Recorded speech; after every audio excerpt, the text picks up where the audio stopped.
GearNetwork.com. The following is a presentation of the Gear Radio Network. Hey, this is H.C. Loke. You're checking out the All Bets Are Off podcast with Robbie Vegas.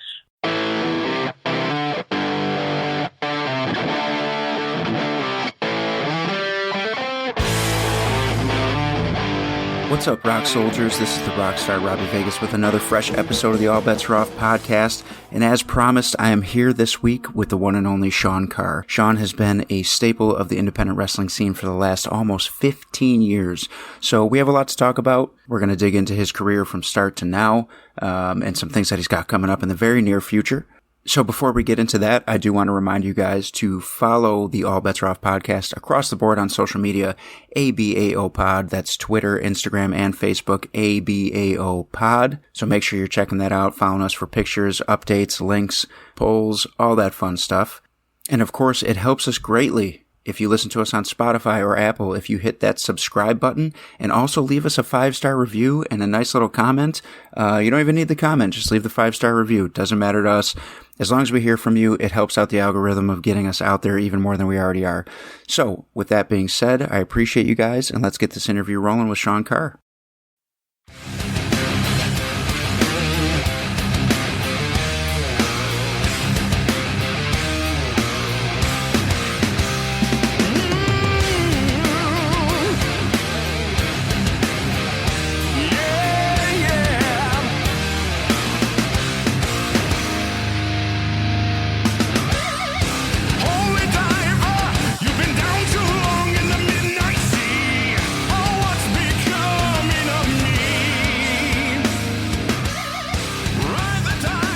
Sean, first thing I want to do is thank you for being here on the All Bets Are Off podcast, man. I appreciate your time. Oh, no, thank you, dude. This has been awesome. We've been talking for a while to do this, and I'm glad that we've finally been able to get the chance to sit down and, shoot the breeze and talk some wrestling and just, like I said, shoot the breeze. Yeah, finally worked out. I think we've been talking about it for probably a couple years. Oh, yeah. I think it's probably been at least 3. Yeah. Well, let's take it back then, and I want you to tell the listeners, when did you know that you wanted to be a professional wrestler to begin with? Oh, man, we're going back. To probably I was like 6 or 7 years old, man, and, like most of us, I was just flipping through TV one day, and I just happened to notice pro wrestling on the interwebs, or not the interwebs, the cable, and I want to say it was like Hulk Hogan. He was definitely on there, and that gravitated me towards it, and I was a fan from there. But the moment that I realized, man, I really want to do this, is when I watched Shawn Michaels and British Bulldog just tear it up for the Intercontinental title. Oh my God! That literally, I was like, wow, what a just anytime those two got in the ring, and anytime they just, it was magic, and I just was just so captivated by it. And then, as you know, as probably a lot of listeners know, the fire starts to burn, and then you start to say, wow, this is something I want to do that. So that's where the obsession, the life of pro wrestling began, I guess. That's pretty awesome too, because I remember that feud being such a big deal, and it's one of those things that doesn't get talked about enough anymore, but at the time it was such like a huge thing. Oh, absolutely. And I always tell, because like I start to I train kids at Excite, and I always tell them, those matches can still hold up to today. Yeah, they're that good, and yeah, it's just a testament to the two of them, because they definitely were way ahead of their time, and definitely trendsetters for generations to come. Oh yeah, 100%. So Shawn Michaels was a pretty big influence on you, but who else would you say was a huge influence on you through the years? So when I was a kid, I did a lot of martial arts. So like a lot of people don't know this about me, but I actually have like a secondary black belt in Taekwondo, and I did a lot of kickboxing and a lot of, some MMA before I got involved in pro wrestling. And one of my favorites is Rob Van Dam, just because of that. Because as soon as I found out about Rob Van Dam and watched how he was doing the stretches, the kicks, just his innovative offense, he was always one that I was like, wow, like that. If and when I ever do this, that's kind of a style that I want to emulate, and like, and I still do, so I pull some things from his moveset here and there. I try not to be a total copy, but and the other would be Eddie Guerrero. Eddie Guerrero was hands down, I mean, in 2003, 4, and 5, my favorite wrestler ever. Oh, wow. That's awesome. Yeah, like when he won the title from Brock, like I was crying. I was so happy. Just because I just, there's always something about Eddie that just always entertained me. And I loved his story on how he hit rock bottom and he fought for his life to come back. And, he literally, turned his entire life around and made it all the way to the top. And when he died, I took it so hard when that happened. But yeah, those three are definitely my top three that I'd always be, favorites and inspirations of. Well, now, did you discover Rob Van Dam in ECW or WWE? So I discovered Rob Van Dam on Monday Night Raw when he wrestled Jeff Hardy. Oh, yeah. I forgot about that. Because at that time, like, I knew of ECW, but I was a kid, dude. At the time, the Attitude Era, I was floating the channels back and forth between WCW and WWF. So when I finally saw, when I saw him come on, I was like, wow, I got to look this guy up. And then that was way before the age of internet for my household. And, what we would do is my mom and my dad would always take me down to our like little video store, because back then in them times you used to have to buy these things called VHS tapes or DVDs. And I saw a VHS tape that had it was ECW Anarchy Rules '99, I believe it was. Or no, I'm sorry. I'm getting ahead of myself. No, it was the Barely Legal, I believe it was, where he wrestled Sabu in a stretcher match, I want to say. Oh, yeah. And then from there, I became a huge Rob Van Dam fan. And then after that is when I started getting all the tapes and I ordered the pay-per-views and it was later on I was so upset when I got the final tape that they had at the video store I had. It was called Coconuts. And they had the ECW Anarchy Rules, and it was the last ECW tape the guys said they were ever getting in and they'd ever sell. So I was like, buying that right now. But yeah, that was. I mean, I would probably say that like when I was a kid, it was like right at the end of the tape trading type deal where people would literally trade tapes. And me and my dad, we were big into that. We used to tape trade with all the local wrestling brethren who would go to all the shows that we became friends with, and that's how I was able to get my hands on a lot of old stuff. So. Oh, that's so cool. When do you decide, like, okay, yes, I'm definitely doing this. I just need to figure out where. Like, how old are you?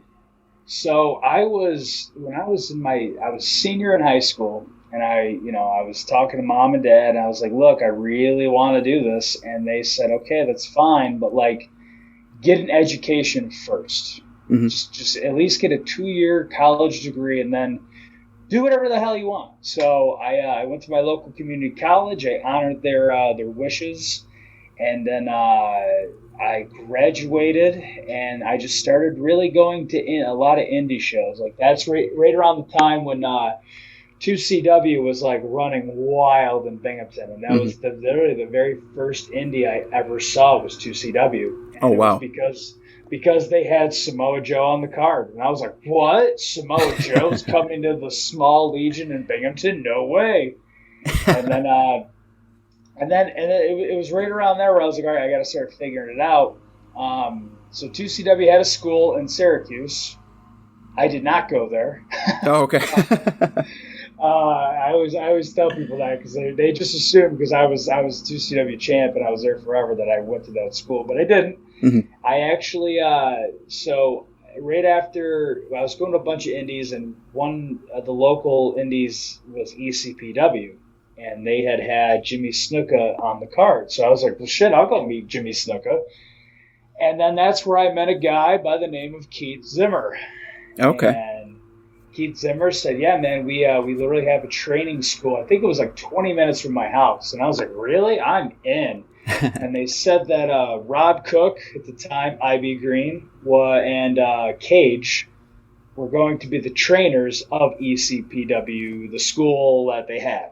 Well, I show up there, and they're not the trainers, and I literally meet Junior White for the first time, and he's the one who showed me pretty much how to bump, roll, hit the ropes, and lock up. Okay. So that was my very humble beginning in pro wrestling, and it's crazy because like where I train, I always get a kick out of like these kids now. Like Robbie, I wish there was a Grapplers Anonymous. I wish there was an dude. So before I started making connections, I literally trained in an old broken down car garage and an old broken down ring that had no heat in the wintertime. And then every Saturdays we'd load up in a car and we'd go down to the main ECPW school in New Jersey. Yeah. And we do training down there, and then wherever the show was at that night, we would all hop in a car and we'd go set the ring up and do things like that. But then it's, you know this, when you enter the world of pro wrestling, you start, making connections and meeting people, and then through ECPW, I was able to meet off Junior and Lance, and then I went down to Allentown and I trained a little bit with the Samoans. So I've been trained by a lot of different people. Yeah. But it was Cage and Rob Cook that actually took me on the road and got me booked, and that's where I really learned how I learned how to work. Like I always tell kids this and they don't get it. Like you learn to bump and you learn the moves and maybe some psychology at a training school, but you really learn the art and the work and everything what we do on the road. Yeah. Being booked. Yeah, 100%. And I say the same thing at my school. It's, they don't understand because things are different now than they were then. And I remember, like, I didn't truly understand how to be a wrestler until I started finding steady work. The problem is that it was so hard to find steady work because you literally just had to hope that somebody had room in their car and you could go. Yeah, pretty much. It's so different now. Now it's like, hey, there's all these schools that are pumping students out and helping them get bookings, and it's like, man, where was that? Yeah, no, because dude, I remember let's see, when I started, there was like maybe 1 or 2 wrestling schools in the Buffalo area, and then there was 1 in Syracuse, and that was pretty much it. Right. You know what I mean? Like.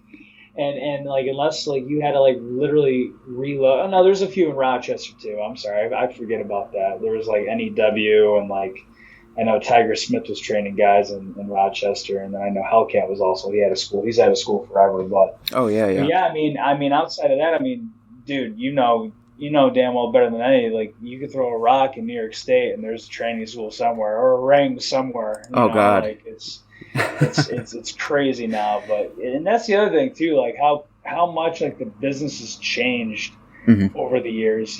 Some for definitely some for the better. I won't lie, like it's not as I would say as toxic as it was maybe when I first got in, you first got in, because you still had like those old time guys that like from the 90s that just couldn't give it up yet. Oh yeah, and they're clinging on to all the top spots and everything, and yep.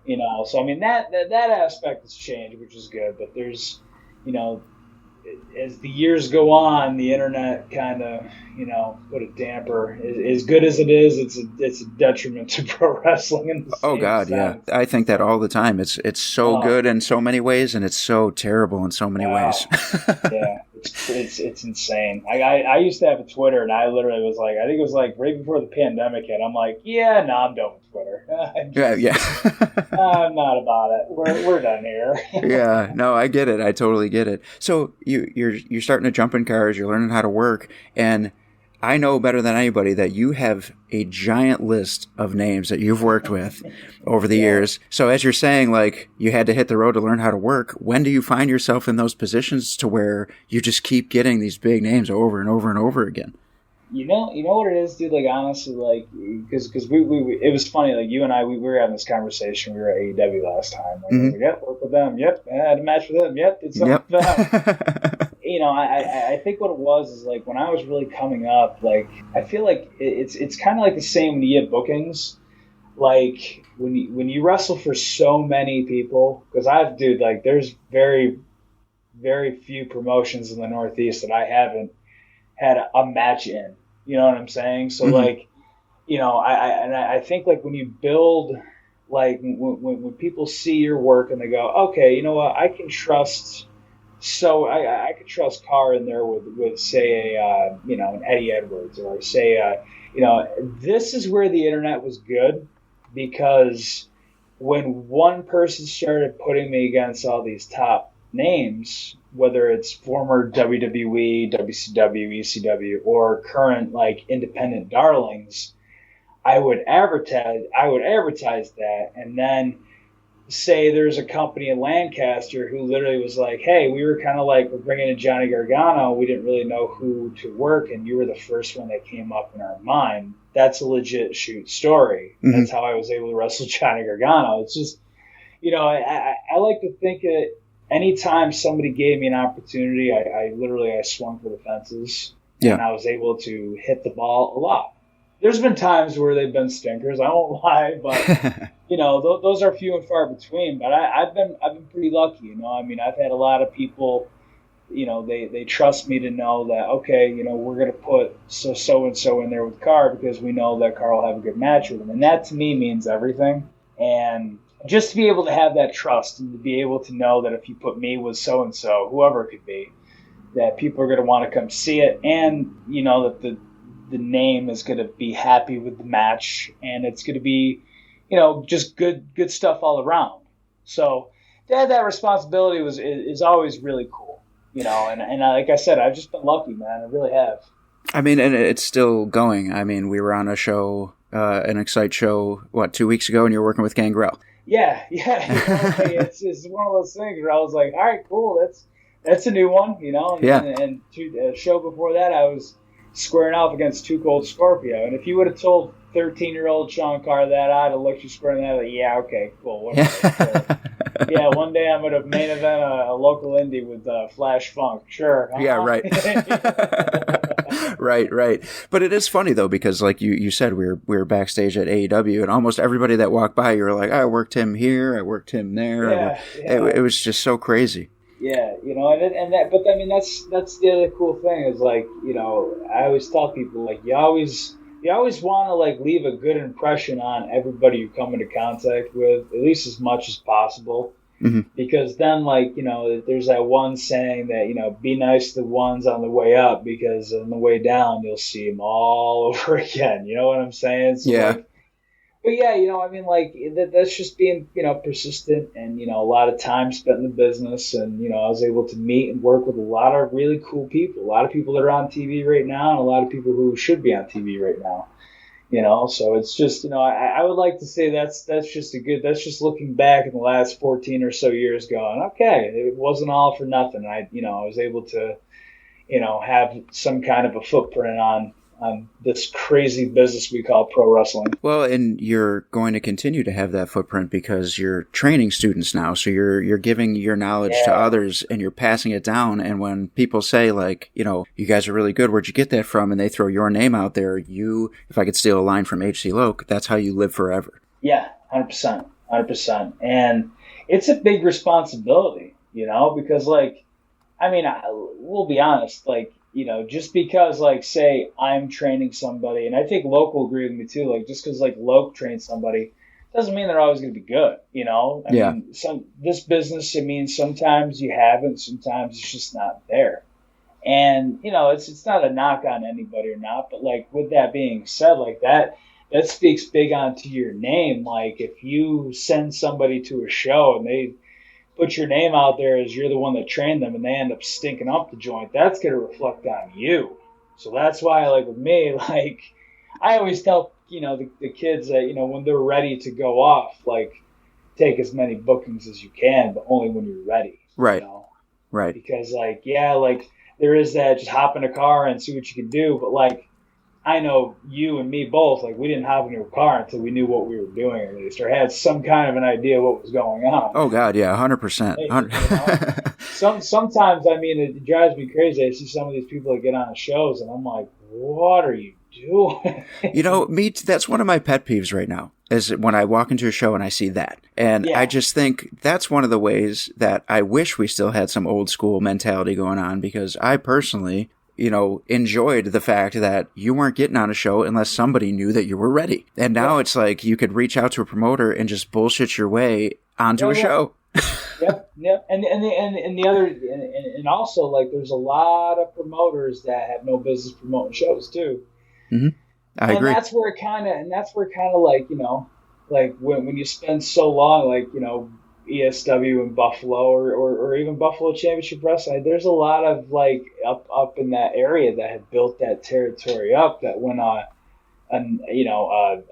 show comes along that's not as well promoted or taken care of, it can kind of dirty the town, and it's kind of the same thing with guys who aren't ready to wrestle. It's like, well, there's a lot of guys that aren't really ready, guys and girls that aren't really ready to promote shows. Yeah. They just kind of think it's their way is the only way.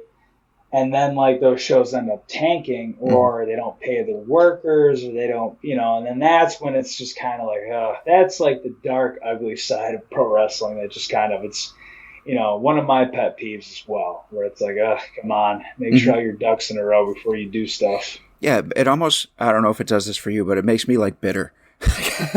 Yeah, like, and it's crazy. Like, I know, like, with me right now, like, I don't know if it's because, like, I mean, I'm always trying to prove something, but, like, anytime I'm in a locker room, I always try to be, like, the one guy that, with, like, an H.C. Loke or, like a Colin or a Cheech, it kind of is like, all right, like, listen, we've been on the scene for a long time, some more than others, but, like, you gotta respect this business and try to be like a locker room leader type deal. Mm-hmm. And I know, like, the last few Excite shows, I've actually went above the promoter. He asked me, he goes, hey man, can you kind of, like, sit down on some matches and try to, agent, critique, and do what you got to do? And that's what I did. And it was rewarding. It really was. Like, it was cool, because I felt like that was my way of maybe correcting bad habits that, I see, that need to be changed, So, I mean, yeah, it's definitely not like the old days where they just poop in your bag and throw you out of the locker room. Yeah, right. Yeah,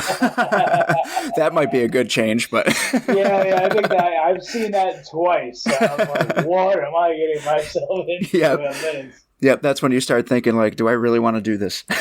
Yeah, well, that's when you start, like, sniffing your bag going, I hope that didn't happen to me. Yeah, right. Now, we keep saying that you've been around for years now, so how many years is it? I think it's 14, coming up on 15, man. That's a long time to be in this business, man. Yeah. So with that being said, though, do you still keep a wrestling, like, bucket list, or do you just kind of, like, go with whatever's coming your way? Like, right now, like, I've been so lucky. I've been able to do a lot stuff that I never thought I would have been able to do. Where, like, there still are some goals, there still are some things. But when you get older and as your life, things come in your life that that change those. Like, there was one point in time Japan was on my bucket list, and it almost happened. Oh wow, I didn't know that. Yeah, it almost happened, but at the time, I had a 2-year-old daughter at home, and I couldn't go 3 months, 4 months away from her. I felt like that would have been cheating her. Mm-hmm. And a lot of pro wrestling is risk reward. Like, who knows? Maybe if I would have did that 3-4 month tour, I would have came back and hit the ground running, and WWE would have picked me up. But, like, the older I get, dude, like, your goals, your bucket list changes, you know what I mean? Mm-hmm. Like, I think for me right now, like, the goal is always, to be on the show, but I'm also realistic too. I'm going to be 35 on the next go around. Mm-hmm. So, I'm not, like, saying it'll never happen, but, I like being at home with my daughter. I like being able to kind of pick and choose my schedule, and I'm pretty lucky in that sense to have a lot of respect. I would still love to be signed. That'd be awesome.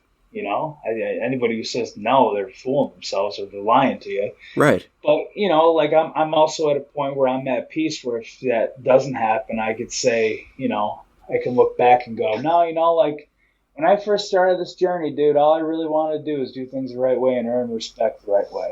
That was it. Mm-hmm. Whatever else happened was cherry on top. So. Well, I mean, you've certainly accomplished that because every locker room I've ever been in with you, everybody's always been like, oh yeah, just go to Sean Carr for everything. Doesn't matter where. Because I met you a long time ago, man. Like, yeah, dude. It's where now where I was trying to think of the other day. Was it Warpath Fed that we first met all the way back? Was it MFW or something, or was it like an OSPW, or what? Or am I thinking in the complete wrong region? No, it was one of those because I was actually trying to figure that out myself this morning. I can't remember which one came first, but it was definitely one of those two. I almost want to say it was because I was wrestling a lot for Warpath, so I want to say it was one of those. It very well might have been because I was one of his. Matter of fact. You're what, about 10 years in? Just hit 11, yeah. You just hit 11. Yep. I want to say I met you the night. I think it was me. I want to say I wrestled Mark Krieger, Mark House, where at the time he was Krieger. Yeah. I want to say it was one of those times, because I wrestled him like 2 or 3 times, and I think I remember it. I think it was right around that time. That was about 10, 11 years ago. Yeah. So. Yeah, you were one of the first people I met when I came in. Okay, so cool. It was probably right around then, yeah. Because I do remember that match, so I was probably there. But yeah, I definitely remember meeting you like one of the first, and I would ask you questions, and we're about the same age. I'm 35 now. You're going to be 35. Yeah. So I'm looking at you as, oh, he's my age, but he got started before me, so he knows a lot of shit, So, and we've never worked. Never.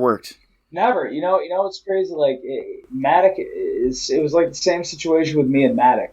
Mm-hmm. Like for the longest time, Matic and I, like we just it just never aligned out. Like we were never we were always on the same shows together, but either I was in a tag and he was a singles or vice versa. Mm-hmm. And then finally it happened. And I kid you not, bro. Now it's like every other weekend. The remainder of the year, I'm wrestling Matic. I think I'm wrestling like 4 or 5 times for the remainder of the year. So like I have a feeling that whenever the time comes where you and I lock up, after that it'll be like bing bang, bing bang, boom, just like nonstop. Yep, that'll probably be it. And it's funny how that works out because I remember there's certain matches that I've had with guys where it's the same exact thing. Like I worked them one time, and then for like 7 months, everywhere I went, they were like, you and him. And I was like, of course, of course. Yeah. Dude, that was me and Bill Collier, same thing. Like we didn't touch. We always wanted to work each other, and then finally we did. And then it seemed like for 6 months after that, we were in everything together. So right. It's weird how the business works out like that. Well, since we're on the topic of, different opponents and things like that, who would you throw into the category of some of your favorite opponents over the last 14, 15 years? I get asked this a lot. And I always got to break it down into like categories. Mm-hmm. So like independent wise, like guys who are on the indies, like Bill Collier is up there, man. We've made some cool memories and some cool magic. Asriel down in Jersey, New York City area. He's always been an amazing dance partner. Man, if I got to go to guys who are now on TV who I was wrestling, Swerve Strickland, him and I had some bangers back in 2015 and 16. Had two really good matches with Johnny Gargano that I was really proud of. Mm. It's so hard to narrow it down. I literally just wrestled Matic, and I would literally wrestle him any day of the week. Like we only wrestled him once, but my God, I want more. So like any time that I have like that, Cade Lothbrook, he's another one that I'm like, man, every time we've locked up, it's always been good. But yeah, man, I mean, like I've had a lot of cool dance partners over the years. It's hard because like the one thing I hate is like I'm pretty easy to work with. I feel like I don't really see the point in arguing over pro wrestling. Just because it's silly, because I feel like there's always common ground. I really hate those matches where, like, you try to work something out and then one person's just being so difficult, no reason. And it's like, come on, this isn't that hard. Like, which I don't have to deal with that much anymore. the last time I had to deal with that was a couple years ago, and hopefully I'll never be in the ring with that person ever again. Yeah. and I think I'm at a point now where like I can kind of control my narrative where I don't have to be. Yeah. Obviously, if it was a dire need and somebody needed it to happen, I would do it. Yeah. But there's definitely been a few times where it's been like, ugh, not this person. Yeah. Yeah. you know that, I mean, sometimes it's pulling teeth, but honestly, like lately I've been loving to just like, if somebody says, I really like working with people who are kind of newer, Mm-hmm. because then I feel like they'll learn something if they get to work with me. Yeah. Kind of Yeah. like what Rob Cook was for me. Like I feel like I'm kind of doing that to some people too. It's like, all right, like this we're gonna structure it this way for this reason, and then they kind of get it. Mm-hmm. You know what I mean? I mean, I'm really nobody, saying that to anybody, but 15 years doing something, you kind of pick some tricks of the trade along, and so it's kind of cool. But yeah, man, it's been cool. I haven't really had too many people I didn't like to work. Well, what about, so we talked about how many names you've worked. Are there any names that you want to work still, or are you just kind of taking those as they come too? There's one, and then I'll be good. All right, who is it? Rob Van Dam. Oh my God, that would be awesome. It almost happened this past summer. Did it really? Close. Yeah, it almost happened. Wow. Unfortunately, he's super uber expensive. So Oh wow. it just didn't make business sense. And when it was first thrown at me, I'd have been like, dude, I retire the next day, and I'm good. You know what I'm saying? But yeah, I was saying I met him a couple times at a couple indies. I almost wrestled him back in 2012 too, but they felt the smarter way to go, Sami Callihan, which can't argue that because at the time both of them were on contracted to WWE, so that was just good publicity for the company. Yeah, yeah. But yeah, and then it almost happened again this past summer. But he was, he's a superstar, and he wanted a lot of money, and it was more that it was too much where we couldn't make a return investment on. So Gotcha.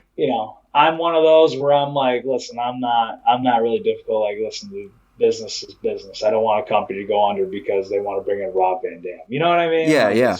But that and I've already wrestled Matt Hardy, but I'd really like to wrestle Jeff when he gets healthy again. Mm-hmm. I just think that'd be an interesting, cool match. But outside of that, man, I take them as they come. Mm-hmm. It's funny. Somebody made a joke. It was like a couple years ago. I think it was my buddy Ian. Actually, he's always one for crude humor. But anytime WWE has their roster cuts, Yeah.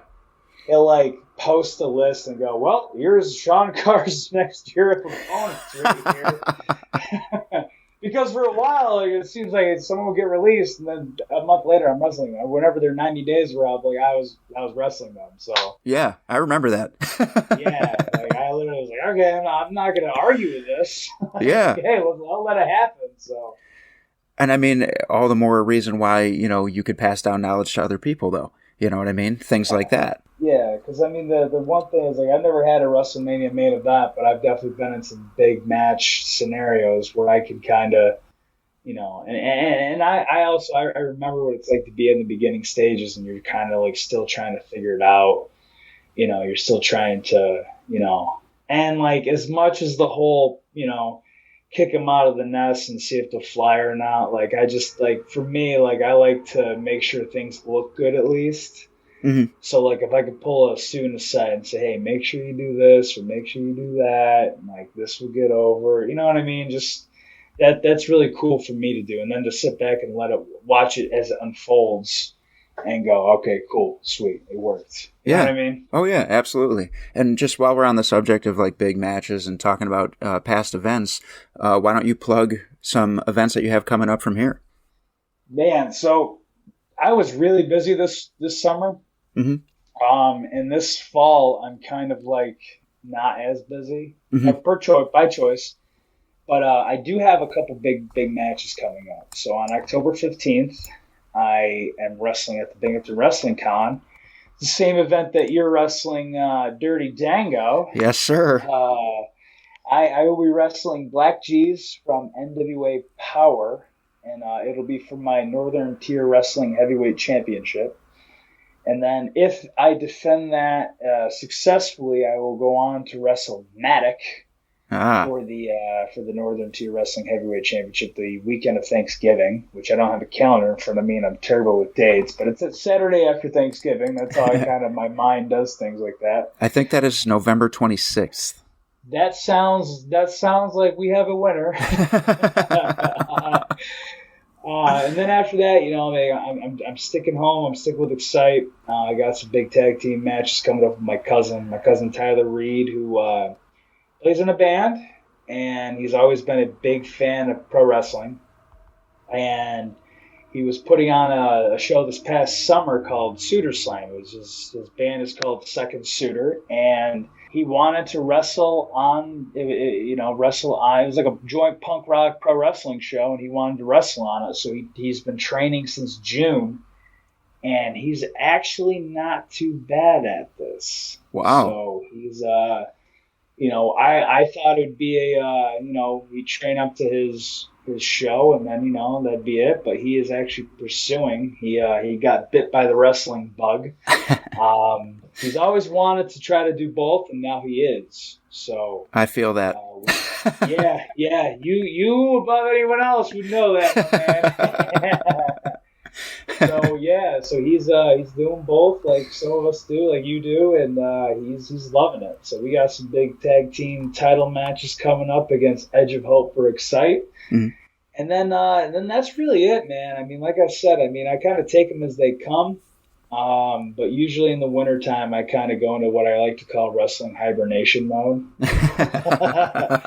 But that's just because, I'm not ashamed. My real life job, I'm a plow truck driver. So like, I don't want to take, I always feel guilty and bad at taking a spot from somebody if I can't, I don't know if I'm going to make it until literally that day or a few days before. Like, I just feel like that's not really responsible on my part to a company. So especially anybody who's investing time and money into wanting to bring me in. So that's why I usually just stick with home for the months of winter. And then I usually start picking stuff back up around April, May-ish.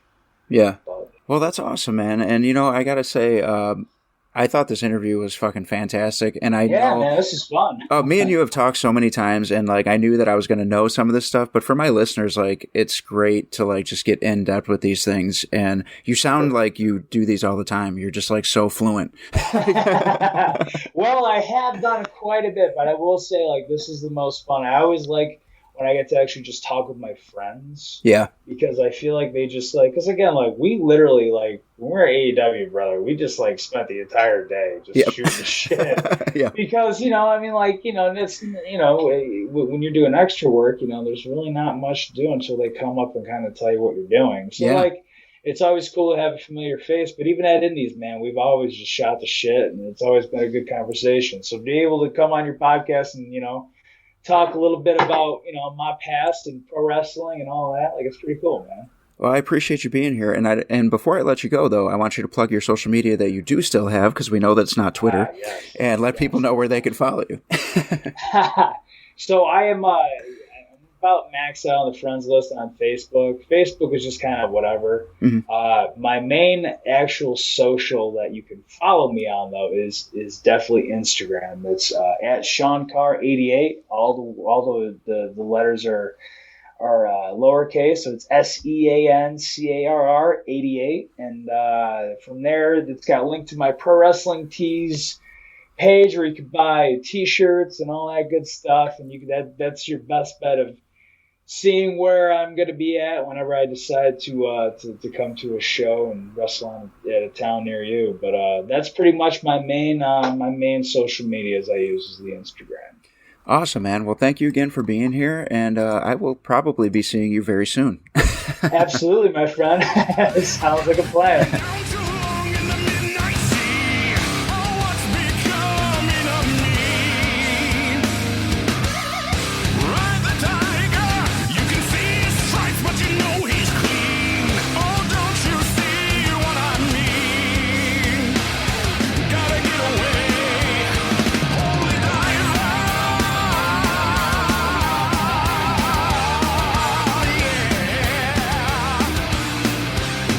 right, rockers, once again, that was Sean Carr. Make sure you're following him on Instagram and keeping up with everything that he's got going on. I don't know very many people who could say they have a list of opponents the size that Sean Carr does who are meaningful, big-name opponents. It's absolutely amazing, and I'm amazed by it every single time we talk about it.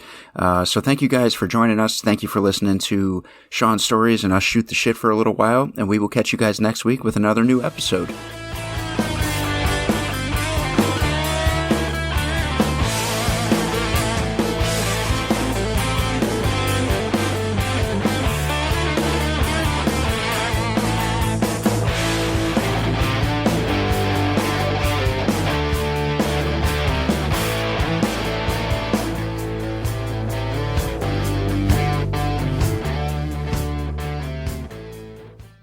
The preceding presentation has been brought to you by the Gear Network.